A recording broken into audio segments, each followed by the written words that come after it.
Hello my friends and welcome to Practice English with Paul. Today, irregular verbs.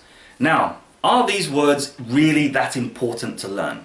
Well, considering that 70% of the verbs that you will use in English are irregular, I think they're pretty important and you can't avoid them, I'm afraid. Now, the question is how to learn them effectively. I have looked at many videos and websites online that give advice on how to learn these, and a lot of them have one thing in common, which I personally don't find very effective. They often talk about ordering your irregular verbs into groups. So maybe order all the verbs that have the same spelling, like set, set, set, put, put. That's in that group.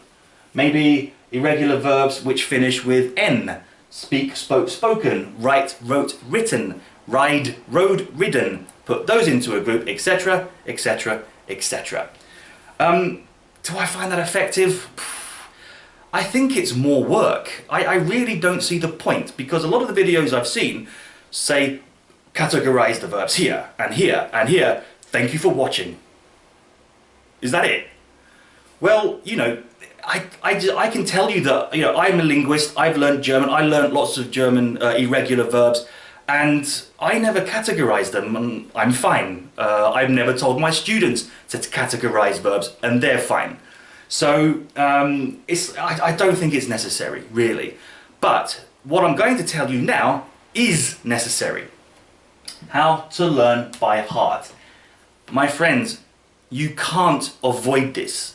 You need to sit with a list of irregular verbs like this, which I have photocopied from the back of Cutting Edge Intermediate.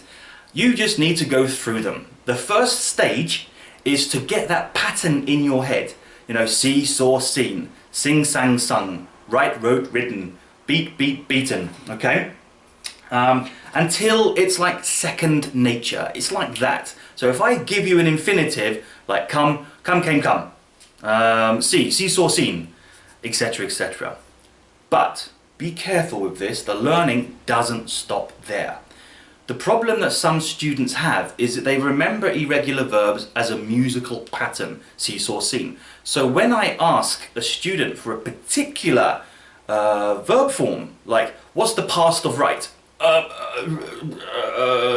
Yes. No. And that's the problem. So what I suggest that you do is when you make a photocopy, make not just one, but make 10 of them. And you do this. You get a marker or a pen and you cross out a lot of the forms, whether it's the past simple or the past participle, the third form. Just like cross them out. So what you'll do is when you're maybe having a bath, having dinner, getting married, it doesn't matter when, just sit with your table of irregular verbs like this and just try to fill in the gaps. For example, we have bit, bitten. What's the base verb form? Bite, bit, bitten, bite. We have, let's go to this one, froze. I've got two words that I've crossed out. Froze, freeze, froze, and third is frozen. Okay? And that way you'll remember them a lot more individually. So when you're writing an essay or doing exercises, you will remember a lot better. Okay? That goes on to the next point. So you've learned all your irregular verbs. They're like that in your head. I can test you, you know them. Congratulations, but it doesn't stop. Because as I said, they're there for a reason. We use them in many, many different ways. So one way to really apply your irregular verbs, use some grammar reference books like Raymond Murphy's, because his first like 20 units are about tenses on something. So you will probably use irregular verbs very, very often. You'll see them and you'll practice them. Don't forget to watch my video on how to use Murphy's, because it sort of teaches you how to expand it, okay?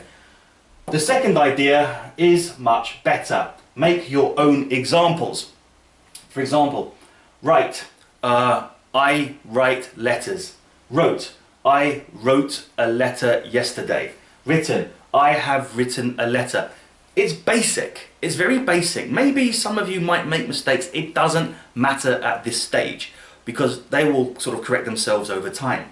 You just need to use them in a sentence, have some context, okay? even if it's basic, it doesn't matter because you're using it, all right? And over like a period of months, you will become an absolute master student of learning irregular verbs, and you'll make my life as a teacher a lot easier. So do it, and I will thank you so much.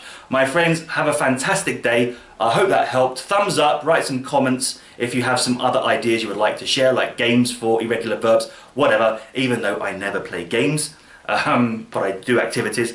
I wish you a wonderful day. I am now going to go to work. See you later.